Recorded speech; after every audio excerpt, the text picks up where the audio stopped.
All right, we are back. This is Normalize Breastfeeding Live. I am your host, Vanessa Simmons with normalizebreastfeeding.org. And for this segment of International Day to Normalize Breastfeeding, we will be talking about Black breastfeeding rates. This is a hot topic. We've had a lot of discussion happening over the last few years, especially with the incorporation of Black Breastfeeding Week. And so I have some very special guests on today that we are going to be talking with in order to be able to kind of talk about what's going on in the Black community, why are Black breastfeeding rates so low, and what can we do to help. And this is whether you're Black, white, brown, green, it doesn't matter. We need your help so that our Black babies can get breast milk and our moms can feel confident to breastfeed their children. And so I just want to thank all of my guests who are on with me today. I have bios for some, not all, so I'm just going to kind of go with the flow with this. But I have Kimberley Seals-Allers, who's a journalist, and she's also the creator of the Mocha Manual. She's also one of the co-founders of Black Breastfeeding Week. And she also has been advocating for breastfeeding for quite some time. Uh-oh. Sorry about that, guys. Something's running in the background. Very, very, very candid here. Let me just stop this. I think it's a YouTube video. Stop. Okay, there we go. Sorry about that. Kimberley Seals-Allers also is the founder of First Food Friendly, and this is another campaign and initiative to try and help talk about first foods. And so I just wanted to bring you on. Kimberley, go ahead and unmute yourself, and I just want to say good morning to you, and thank you so much for joining us today. Good morning. Thank you so much for having me. Definitely, definitely. And so I just want to ask you a little bit about your work and how did you get started, advocating for breastfeeding families? So interestingly, as you mentioned, I'm a journalist by trade and do a lot of writing, and I began to write about my breastfeeding experience, not really having any agenda, just knowing the challenges I had as a first-time mom, knowing the kind of barriers I faced with my family, trying to find support. And so after my first book, which was actually a pregnancy guidebook for Black women, I started talking about breastfeeding and really wasn't even aware that there was this 40-year racial disparity in breastfeeding rates and that Black women had this kind of historical, were experiencing a historical disconnect from what had been a very robust breastfeeding experience. And so the more I began to write about my experience and learn more about the history and the current state of Black breastfeeding, I began to mostly use my writing platform to talk about these issues, and writing led to speaking, and speaking led to actually doing. And so now the First Food Friendly Community Initiative is all about how do we create community support for mothers. You know, we look at place as a social determinant of health and a social determinant of many things in public health, but we haven't understood that mothers need supportive communities to breastfeed, and so that's what the project is all about. So I'm super excited about that. That's awesome. And yeah, you talk about supportive communities.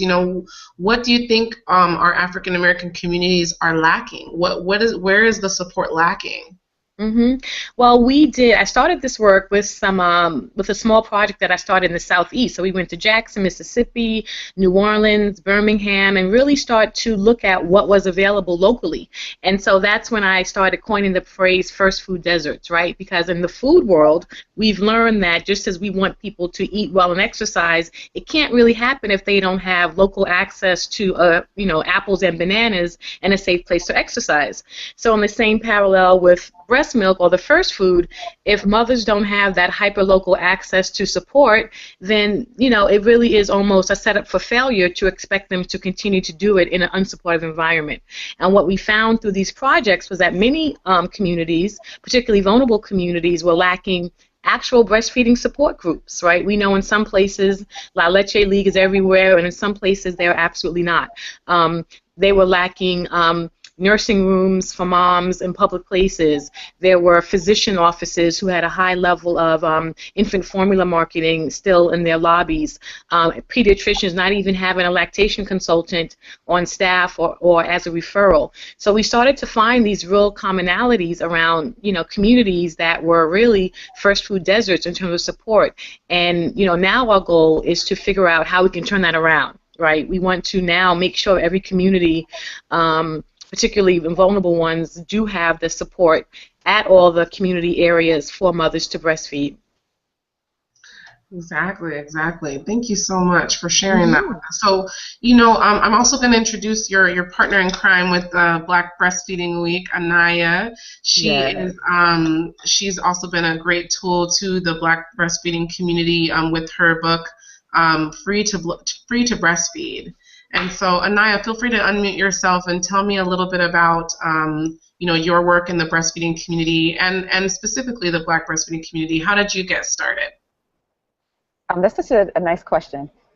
Thanks for having me. It's so exciting to be here. It's a part of this really monumental event. What you're doing is phenomenal with the International Day to Normalize Breastfeeding. So I just want to big you up, Thank you. You definitely are making a huge wave in this space that was needed. So thank you for this.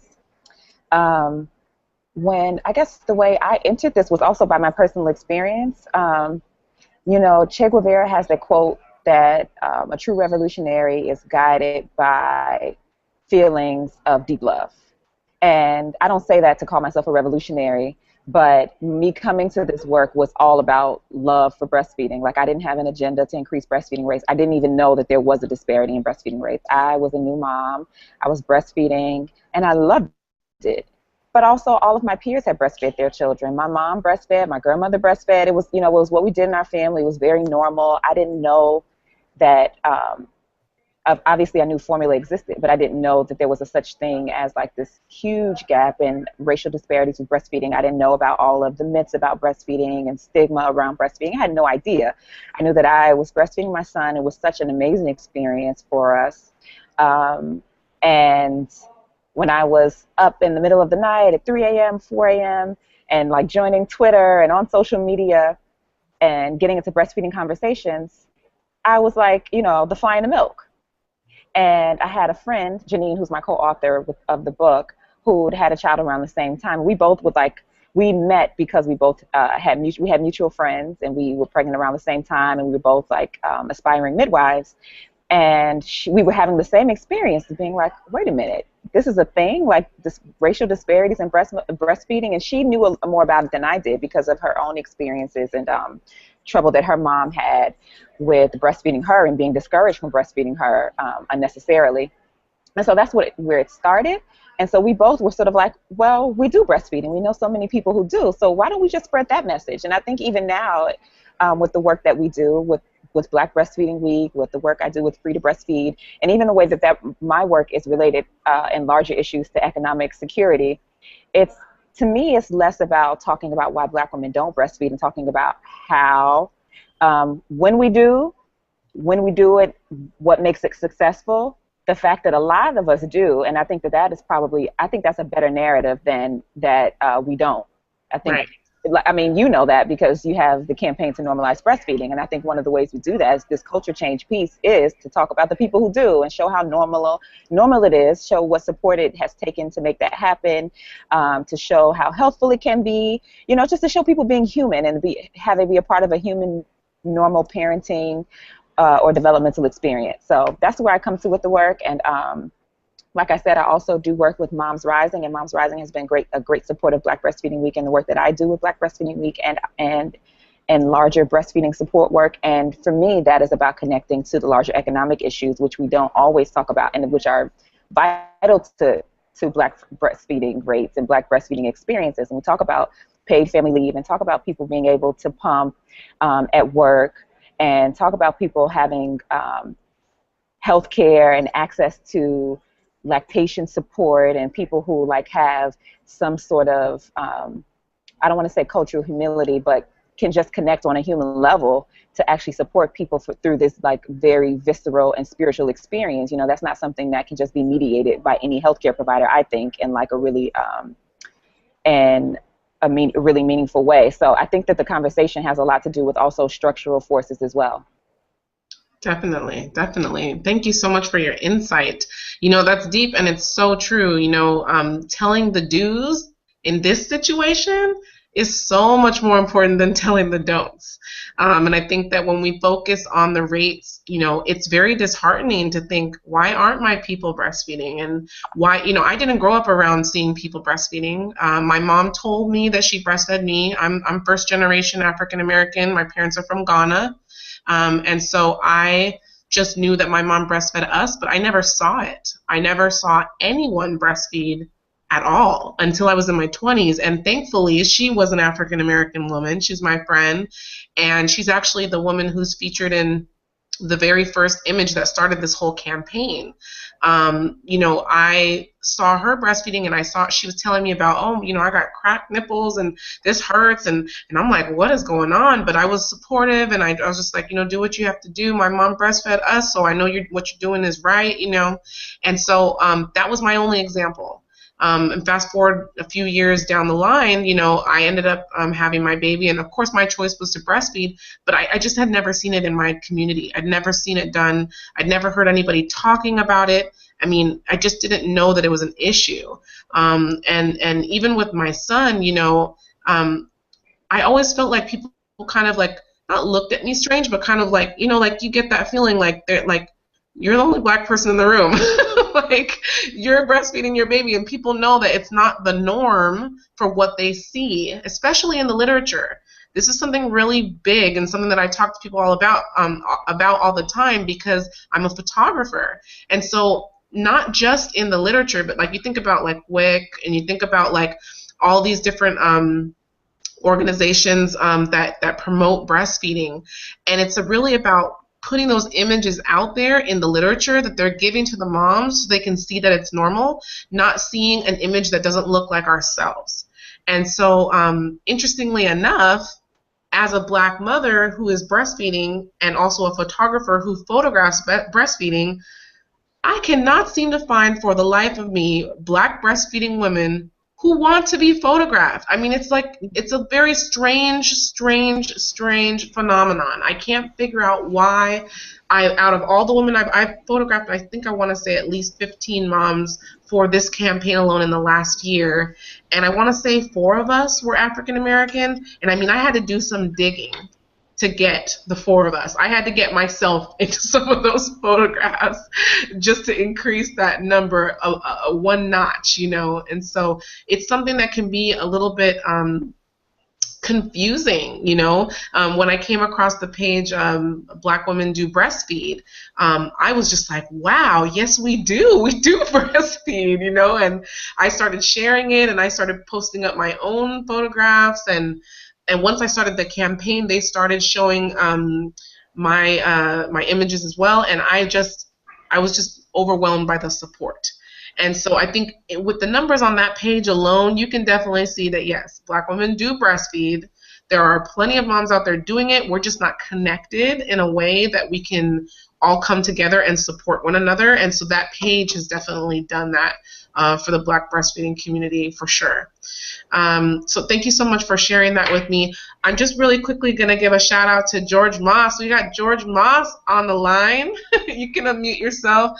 Okay, George Moss, hold on, let me pull up this picture. Hopefully my computer will act right so I could get this picture up. George Moss, you guys, is the rapper who went crazy viral on Facebook and Instagram because he washed breast pump parts for his wife.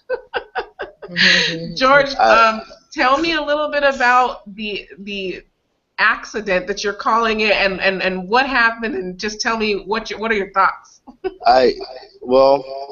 I don't belong here. That's my thoughts right now. In this conversation, right? Yeah, this is like I walked in the ladies' bathroom by accident, and this is a conversation that's like, I don't know if I really am supposed to have a voice about this, but I appreciate the fact that you guys would invite me to be here. I'm sorry I'm out on tour right now, so it's loud. I had to get up in a bunk. But anyway, yeah, I was just at a show in Cincinnati, and afterwards, my wife was out there. We actually, my son was being babysitted when I was back at home. So she had to pump while we were out on the road, and she was helping me out, like running merchandise and helping me do some stuff. And yeah, I just got up, and the breast pumps needed to be cleaned because she had just got done pumping, and I had to go back and like, do meet and greet and stuff like that after the show. So I was like, well, before this, people get out here, let me just go ahead and clean this up real quick. And I just thought it was funny. No, I was just, I did you not were just think trying that, to make a laugh, right? A laugh for yeah, the people. for people that, already like the music, and I had no idea what was going on. So Right. when I say it's by accident, I mean, I had no idea that I was supporting my wife. That's not the way I would describe it. I was just doing stuff that I would normally do. Like I said, Right. like you said, it is normal. Like that's what we do. And the thing is, if we were bottle feeding, or like I would have been cleaning the bottles, I guess. I don't know. Like it's just, yeah, this is all by accident. Like y'all, I mean, I don't know how to. I don't even know what to say. I'm just here by accident. Right. No, I totally understand how you might feel right now. I'm just gonna go ahead and share right now with everybody your photograph here. And so, I mean, I think there's a couple of things here that are really cool. The fact that you're saying, well, if you ever wonder, I mean, of course people wonder, what does a rapper do when he goes backstage, right? And then, you break out these pump parts and you're kind of holding them rapper style. You got to make in the little face, you know what I mean? And then you're just like, yeah, this is reality, And the funny thing about it is people love reality. They don't want to see no fake stuff. People, with the chains and all this different stuff. They want to see reality. So this is the reason that this has gone viral. As we're talking here now about Black breastfeeding rates being low, but Black women are really breastfeeding, it's iconic, to see not just that the mother is breastfeeding, but that the father is supporting her, not trying to, but just doing so, stepping up and just being dad, Yeah. and saying, hey, you need your pump parts washed? Okay, I'll go wash them real quick, and then take a quick picture and boom, you know what I mean? Like just out of the water. And so I think this is just really amazing. You've gotten so much love, increased so much fan, and it's exciting. This is something very exciting, especially to even have you on the podcast. I was like, let me reach out to him. Hopefully he's, a cool guy, and maybe he'll come on the podcast. So I just think this is really cool, and I just want to definitely give you a big shout out and just thank you so much for just coming on. I know that you look at it like I didn't do anything, you know what I mean? But you did something actually very important, something very needed in the Black breastfeeding community. And so just thank you so much for being a part, and say thank you to your wife too. I wish she would have been able to come on, but I'm sure she's busy with the baby. So it's no worries at all, and I'm really glad that we were able to have you on. Just so you guys can see, I think he also shared. It didn't work out for right now. What's that? Did you say something? No, she wasn't able to hop on this time. Yeah, no worries. That's totally fine. So I'm going to, really quickly, I just wanted to share, let me see, where am I? Sorry, I've got a couple of windows open. And I've got updates popping up on my screen. But I just wanted to share, you also had an image of your wife breastfeeding. And so this is the lovely wife who had her husband go and wash the pump parts and made him go viral and got him all these new fans. So if you guys are on Instagram or on Facebook, you can follow George and his lovely breastfeeding wife and family at George Moss. Yeah, we're so thankful to have you on. So just really quickly, since we have you on, I don't know how long you're going to be able to be with us. I just want to ask you, what do you think about the father's role in breastfeeding? We talked earlier on the podcast this morning, which, by the way, we are podcasting throughout the day, so make sure to check the event page for the links to the podcast. But we talked earlier about how dads can get involved and how dads can help. What do you think are your favorite things to do to help out your wife as she's breastfeeding, what do you do to kind of show her love and support, even if it's just like everyday tasks?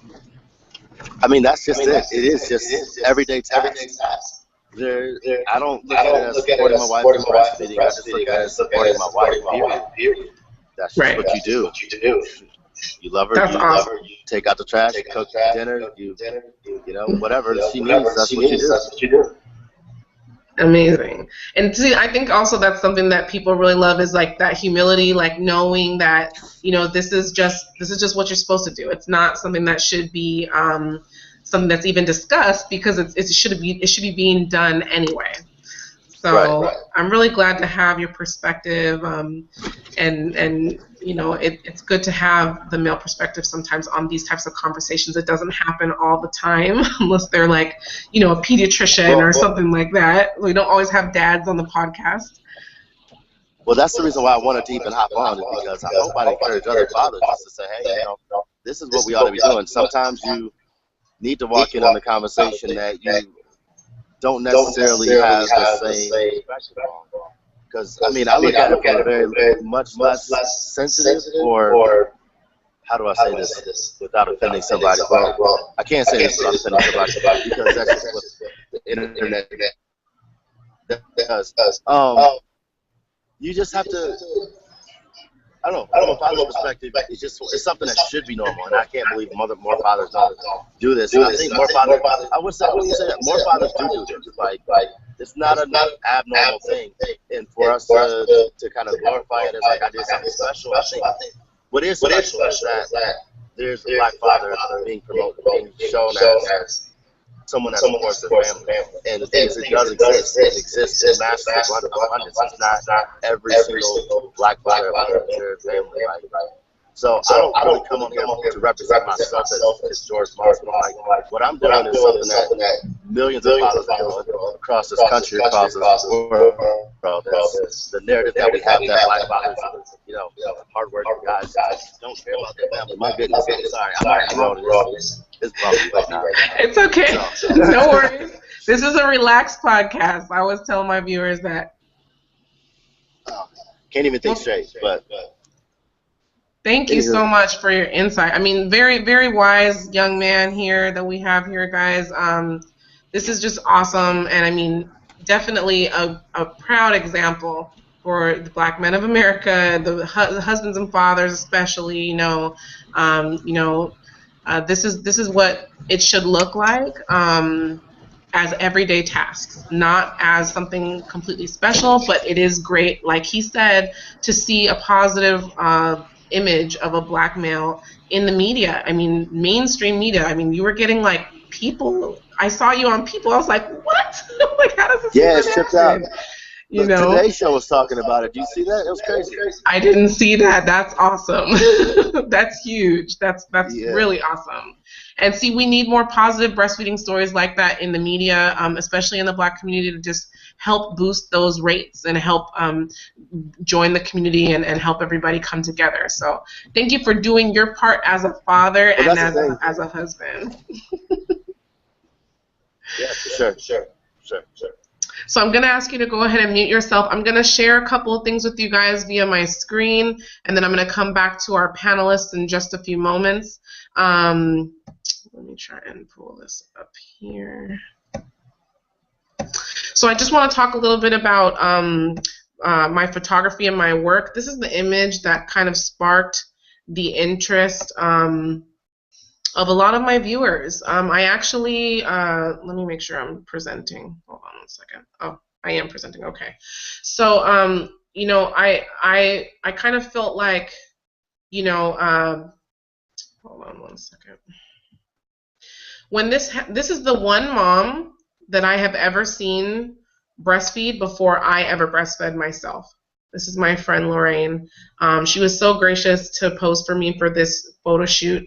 This is a staged shot in regards to the bowl and the plate and the cup and the phone.